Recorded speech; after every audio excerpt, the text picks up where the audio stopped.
Thanks very much, and thanks to Lana, and just I told you so.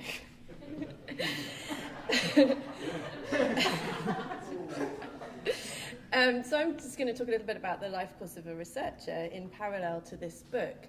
As Delan mentioned, the idea for the book kind of came from the module, the Global Maternal and Child Health module, and the Institute for Global Health at UCL.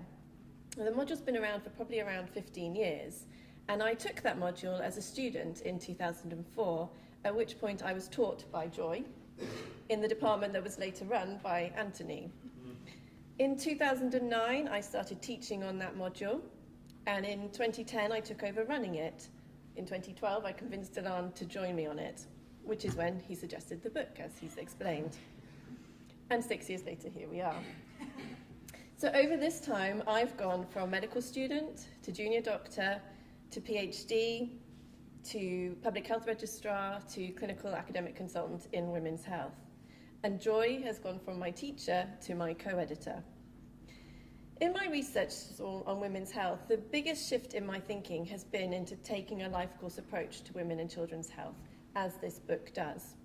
And that, starting with adolescents, encourages us to think about their health before they become parents, not only for their own health, but for the health of their future children. Just this week, a paper was published that was showing that women's weight before pregnancy is more important in determining their child's weight than their weight gain during pregnancy.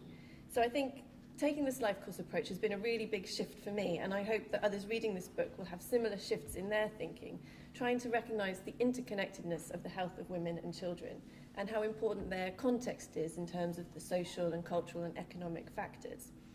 Because this book, with that life course approach, and with a public health rather than a clinical perspective, as Joy has mentioned, really encourages us to think about the bigger picture in terms of women and children's health. And I hope it will stimulate today's students, as I was in 2004, to be tomorrow's researchers and academics and clinicians, and take the learning and knowledge and skills and enthusiasm from this book and make change to improve the lives of women and children around the world. Thanks.